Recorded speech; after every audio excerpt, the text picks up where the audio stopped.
नमस्कार। आपका अखबार के YouTube चैनल पर आपका स्वागत है। मैं हूं प्रदीप सिंह। मैंने पहले भी कई बार जिक्र किया है भारत विरोधी टूल किट का।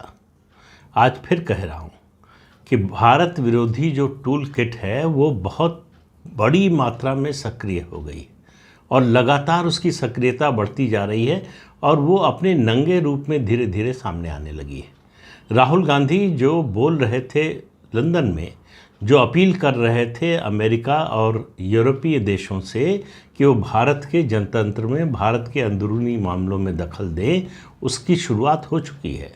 उसकी शुरुआत पहले परोक्ष रूप से हुई, अब प्रत्यक्ष रूप से होने लगी। सिर्फ इतना फ़र्क आया। तो राहुल गांधी कोई ऐसे हवा में नहीं बोल रहे थे। राहुल गांधी कहीं न कहीं से आश्वासन मिलने के बाद, बातचीत होने के बाद, ये अंडरस्टैंडिंग बनने के बाद कि राहुल गांधी बोलेंगे और उसके बाद इन देशों से या इन देशों में इस तरह के जो तत्व हैं उनकी ओर से प्रतिक्रिया आएगी। और आपको जानकर आश्चर्य होगा कि इसमें कुछ NGO या इस तरह के इंटेलेक्चुअल्स या राइटर्स या जर्नलिस्ट, केवल इस तरह के लोग शामिल नहीं हैं, या इक्का दुक्का कहीं कोई जो है सांसद या नेता, सरकारें शामिल हैं। दरअसल समस्या क्या है, और ये मैं बात कह रहा हूँ इसलिए नहीं कि नरेंद्र मोदी इस समय देश के प्रधानमंत्री हैं। समस्या इस देश में हमेशा, इस देश से बल्कि हमेशा होती है जब किसी भी फील्ड में कोई बहुत प्रतिभावान, कोई शक्तिशाली, कोई बलशाली व्यक्ति का उभार होता है, व्यक्तित्व का उभार होता है। वो चाहे होमी जहांगीर भाभा हों या फिर दूसरे साइंटिस्ट हों या फिर जो है लाल बहादुर शास्त्री हों, इंदिरा गांधी हों या अब नरेंद्र मोदी। अमेरिका, यूरोप के देश किसी भी सूरत में नहीं चाहते कि भारत में कोई मजबूत नेतृत्व हो। ऐसा नेतृत्व, ऐसी लीडरशिप जो हमारे कहने में न चले, जो हमारे अंगूठे के नीचे न रहे। ऐसा नेतृत्व नहीं होना चाहिए जो अपनी स्वतंत्र राह अपनाए, जो केवल अपने नेशनल इंटरेस्ट के बारे में सोचे, हमारे नेशनल इंटरेस्ट के बारे में न सोचे। और अगर अपने नेशनल इंटरेस्ट के बारे में सोचे तो कम से कम हमारे नेशनल इंटरेस्ट को जो है वो तरजीह दे, वो प्राथमिकता दे। ऐसा नेतृत्व भारत में चाहते हैं दुनिया के तमाम बहुत सारे देश। इसलिए उनको ये मंजूर नहीं होता, ये पछता नहीं कि भारत में कोई इतना स्ट्रांग जो है लीडर आ जाए, इतना मजबूत नेता आ जाए। मोदी अब तक जितने नेता हुए हैं भारत में पिछले 75 साल में, उनमें से अंतर्राष्ट्रीय मंच पर सबसे मजबूत नेता के रूप में उभरे हैं। तो इससे केवल कांग्रेस को परेशानी नहीं हो रही, केवल कुछ विपक्षी दलों को ही परेशानी नहीं हो रही है, अंतर्राष्ट्रीय ताकतें हैं उनको भी परेशानी हो रही है। वो रिजीम चेंज चाहते हैं, वो चाहते हैं कि किसी तरह से मोदी जाए। वो इस देश में राजनीतिक अस्थिरता चाहते हैं। उनके लिए सबसे अच्छी स्थिति है कि हंग पार्लियामेंट आए, किसी का बहुमत ना हो, कोई जो है समझौते में, कोई जो है जोड़ तोड़ में, लेन देन में कोई नेता जो है प्रधानमंत्री बने और वो हमारे कहने के अनुसार चले। उसमें ये हिम्मत ना हो कि भारत के पक्ष में, भारत के हित में कोई बड़ा फैसला ले सके। ऐसा नेता चाहते हैं, ऐसी राजनीतिक व्यवस्था चाहते हैं। और अगर इसके विपरीत राजनीतिक व्यवस्था बनती है तो उसको तोड़ने के लिए सारी ताकत लगाएंगे। लगातार 2014 में, जब 2014 में मोदी और बीजेपी जीते, तो इन ताकतों को लगा कि ये फ्लूक है, एक बार का है, ये हो गया है बस, और ये चलने वाला नहीं है, लंबे समय तक नहीं चलेगा। उन लोगों को तो ये भी उम्मीद नहीं थी कि ये सरकार 5 साल चलेगी। उनको सबसे ज़्यादा भरोसा था बीजेपी की अंदरूनी ताकतों पर कि वो चलने नहीं देंगे मोदी को, पहले बनने नहीं देंगे, बन गए तो चलने नहीं देंगे। फिर 2019 आया। 2019 ने इन ताकतों को बहुत बड़ा झटका दिया, कांग्रेस को भी। कांग्रेस को समझ में नहीं आया, राहुल गांधी को समझ में नहीं आया, पूरी कांग्रेस पार्टी और अपोजिशन को समझ में नहीं आया कि हो क्या रहा है। तो ईवीएम पर सवाल उठने लगे। तो जितने डेमोक्रेटिक इंस्टीट्यूशंस हैं उन पर सवाल उठाए जाने लगे कि अगर मोदी जीत गए हैं तो इसका मतलब चुनाव आयोग बेईमान है, अगर मोदी जीत गए हैं तो इसका मतलब हाई कोर्ट और सुप्रीम कोर्ट बेईमान है, अगर मोदी जीत गए हैं तो इसका मतलब संसद बेईमानी से चल रही है।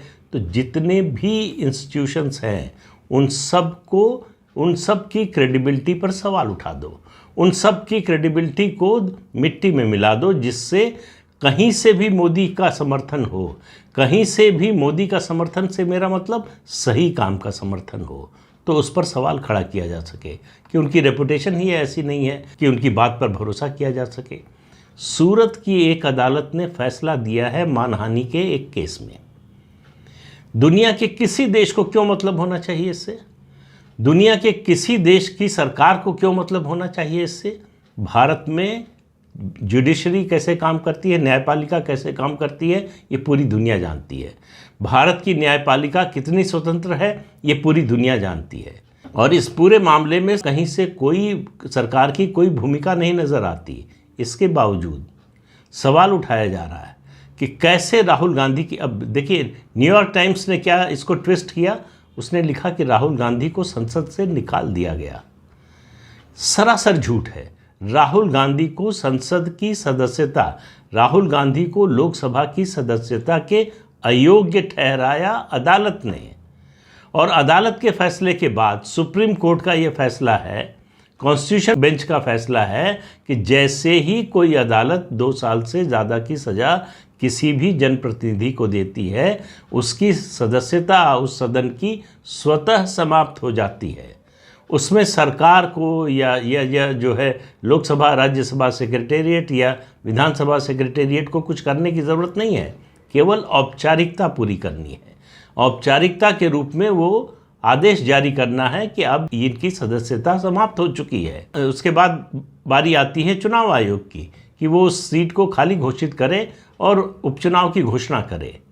लेकिन बौखलाहट देखिए, राहुल गांधी की सदस्यता जाने पर राहुल गांधी को कोई चिंता नहीं है, कांग्रेस पार्टी को कोई चिंता नहीं है, बल्कि राहुल गांधी और कांग्रेस पार्टी दोनों इस स्थिति का लाभ उठा रहे हैं, दोनों इस स्थिति को एंजॉय कर रहे हैं।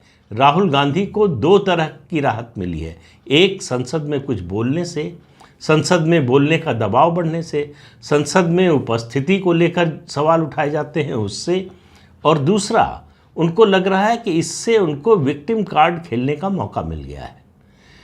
आप देखिए कि किसी भी स्टेज में, इस पूरे मुकदमे के दौरान किसी भी स्टेज में राहुल गांधी या उनके जो वकील मित्र हैं, उन्होंने किसी भी स्टेज पर राहुल गांधी को बचाने की, यानी हायर कोर्ट में जाकर उनको राहत दिलाने की कोई कोशिश नहीं की।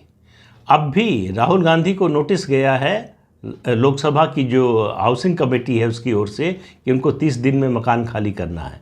तो जाहिर है कि सबके लिए नियम वही है, तो राहुल गांधी के लिए अलग से नियम तो बनेगा नहीं। तो चिट्ठी तुरंत राहुल गांधी की आ गई कि वो नियम का पालन करने को तैयार हैं, घर खाली करने को तैयार हैं, जो भी समय मिला है उसके अंदर। तो इस सब से आप अंदाज़ा लगाइए कि राहुल गांधी को लग रहा है कि ये मेरे पक्ष में जाएगा कि नहीं वो तो समय बताएगा, लेकिन ये इतना निश्चित उनको लग रहा है कि इससे उनको सहानुभूति मिलेगी। और तुलना, मैं बार बार कहता हूँ, तुलना जो लोग इंदिरा गांधी के 1978 के वाक़ये से करते हैं उनको समझ में नहीं आता है।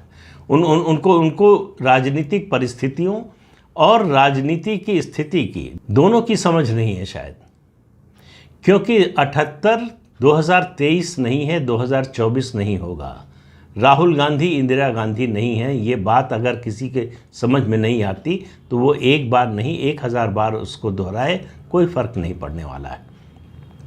लेकिन मैं आज बात किस मुद्दे पर, ये शुरुआत किस मुद्दे पर की है, आप देखिए कि अमेरिका के जो मेन स्पोक्स पर्सन है, उसके डिप्टी स्पोक्स पर्सन जो है, उनका एक बयान आया है जिसमें उन्होंने कहा कि राहुल गांधी के साथ जो कुछ हो रहा है अदालत में और उसके बाहर, अमेरिका उस पर नज़र रखे हुए है। क्यों रखे हुए हैं भाई? आप हैं कौन? आप, ये हमारा इंटरनल मामला है, हमारे देश की न्यायपालिका ने फैसला दिया है, हमारे देश की लोकसभा ने, सचिवालय ने फैसला किया है, आप कौन होते हैं? लेकिन अमेरिका इस पर नहीं बोलेगा कि किस तरह से विछंट हो रहा है उनके एक्स प्रेसिडेंट डोनाल्ड ट्रंप का। अमेरिका इस पर कुछ नहीं बोलेगा कि सैन फ्रांसिस्को में किस तरह से खालिस्तानियों ने उग्र प्रदर्शन किया। अमेरिका इस पर नहीं बोलेगा कि ऑस्ट्रेलिया, कनाडा, इंग्लैंड, यहाँ भारत के दूतावासों पर किस तरह से खालिस्तानी समर्थक तत्वों का हमला हो रहा है। तब डेमोक्रेसी खतरे में नहीं नज़र आती है। तब डेमोक्रेसी के बारे में कोई सवाल नहीं उठता है। आप पिछले कुछ समय का, कुछ महीनों से आप जो डेवलपमेंट हो रहे हैं देश में और देश के बाहर, उनसे अंदाज़ा लगाइए कि किस तरह की परिस्थिति बन रही है। आप ये मान कर चलिए कि 2024 का चुनाव करो या मरो है इन तत्वों के लिए। उनको मालूम है कि 2024 में अगर मोदी जीत गए तो फिर उनको रोकना असंभव से भी बड़ा असंभव होगा। तो उनको पता है कि ये आखिरी मौका है ये कोशिश करने का, मोदी को रोकने का। तो इसलिए जितनी ताकत लगा सके, जो कर सकते हो कर रहे। ये जो हिंडनबर्ग की रिपोर्ट आई है, ये जो बीबीसी की डॉक्यूमेंट्री आई है, ये सब इसी टूल किट का हिस्सा है। आप मान कर चलिए, मैं पूरे विश्वास के साथ कह रहा हूँ कि अगर भारतीय जनता पार्टी गुजरात विधानसभा का चुनाव हार गई होती, 3 राज्यों में, जो नॉर्थ ईस्ट के पूर्वोत्तर के 3 राज्यों में विधानसभा चुनाव हुए, उनमें हार गई होती, तो ये टूल किट सक्रिय नहीं होती, तब ये सब कुछ नहीं होता, तब दूसरी तरह से इस खेल को खेला जाता। लेकिन गुजरात में इतनी बड़ी जीत से इनको सदमा लगा है 2019 के लोकसभा चुनाव के नतीजे से भी ज़्यादा, इसलिए कि ये 2024 से थोड़ा पहले हो रहा है, लगभग 1.5 साल पहले हो रहा है, और 3 राज्यों का चुनाव तो लगभग 1.25 साल पहले हो रहा है। तो इससे आप अंदाज़ा लगाइए कि उनकी बेचैनी कितनी है, कांग्रेस पार्टी की बेचैनी कितनी है। आपको याद है कि जब ईडी ने समन किया था सोनिया गांधी और राहुल गांधी को, तो कांग्रेस के लोग सड़क पर उतरे थे, क्या पहनकर? काले कपड़े पहनकर। ये मुसोलिनी की सेना, मुसोलिनी के लोग ऐसा करते थे, इटली में उन्होंने किया था। पहला इस तरह का ब्लैक प्रोटेस्ट वहाँ हुआ था। वही टेंडेंसी है कांग्रेस के अंदर, वही अधिनायकवाद की टेंडेंसी है कांग्रेस के अंदर। अगर ऐसा न होता तो 1975 में इमरजेंसी न लगती। अगर ऐसा न होता तो बिहार प्रेस बिल के जरिए प्रेस पर सेंसरशिप लगाने की फिर से कोशिश न होती। तो ये तमाम कोशिशें आप देखिए, किस किस की बात करें।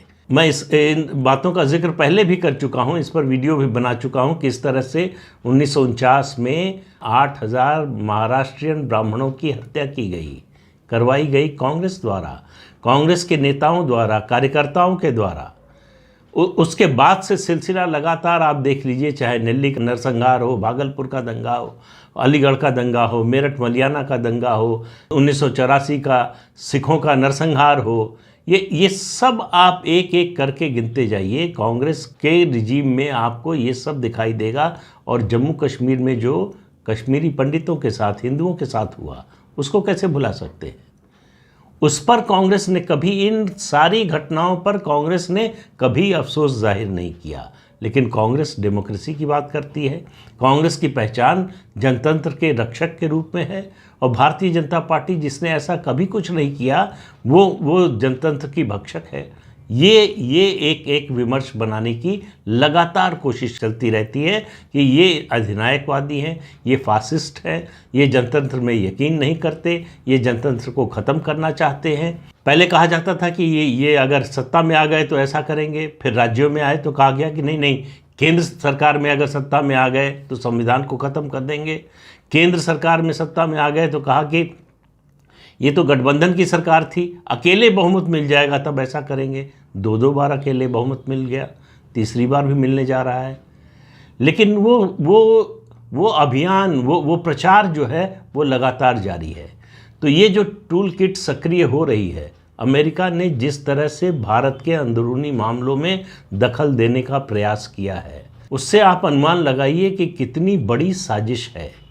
और इस साजिश की परतें आने वाले दिनों में और खुलने वाली हैं। तो राहुल गांधी का लंदन का बयान, उनका जो कथन था, वो पूरी तरह से प्रायोजित था, पूर्व निर्धारित था, एक रणनीति के तहत था। उन्होंने वो सब कुछ बोला जिसका उन्हें आश्वासन दिया गया था समर्थन का, और वो समर्थन अब दिखाई देने लगा है। तो ये भारत विरोधी टूल किट जो है 2024 के लोकसभा चुनाव आते आते अपने चरम पर होगी, अपनी पूरी ताकत के साथ आपको दिखाई देगी। ये जो देश में और दुनिया भर में खालिस्तानी तत्वों की हरकतें दिखाई दे रही हैं, इसी टूल किट का हिस्सा है। भारत में अव्यवस्था पैदा करो, भारत में अराजकता पैदा करो, भारत में राजनीतिक अस्थिरता पैदा करो और भारत में रिजीम चेंज करो, सत्ता बदलो। एक ही नारा है, कांग्रेस का भी है और इन तत्वों का भी है। अंदर से ये सब मिले हुए हैं। आने वाले दिनों में आपको और आंदोलन होते हुए दिखेंगे, सड़क पर लोग उतरते हुए दिखेंगे, अलग अलग बहाने से, अलग अलग कारणों से लोग दिखाई देंगे सरकार का विरोध करते हुए, मोदी का विरोध करते हुए। दरअसल वो मदद कर रहे हैं उन अंतर्राष्ट्रीय ताकतों की जो भारत में तख्ता पलट करना चाहते हैं, जो भारत में सत्ता परिवर्तन कराना चाहते हैं, जो भारत की सरकार और भारत के प्रधानमंत्री की ताकत को अब और बर्दाश्त करने के लिए तैयार नहीं है। तो उनके इस षड्यंत्रों को, उनके इन इरादों को समझिए और चौकस रहिए, समझिए और तैयार रहिए, समझिए और इसका चुनाव में जवाब देने के लिए तैयार रहिए। और मुझे बताने की ज़रूरत नहीं है कि अगर आप ऐसा नहीं करेंगे तो उसका नतीजा क्या होगा। उसका नतीजा ऐसा होगा जिसकी आप शायद अभी कल्पना भी नहीं कर रहे हों। तो इसलिए इस साजिश से निपटने के लिए तैयार रहिए। तो इस अंक में इतना ही। अगले अंक में फिर मिलेंगे किसी नए मुद्दे के साथ। तब तक के लिए अनुमति दीजिए। आपसे अनुरोध है कि ये चैनल देखिए, शेयर कीजिए, लाइक कीजिए और सब्सक्राइब ज़रूर कीजिए। नमस्कार।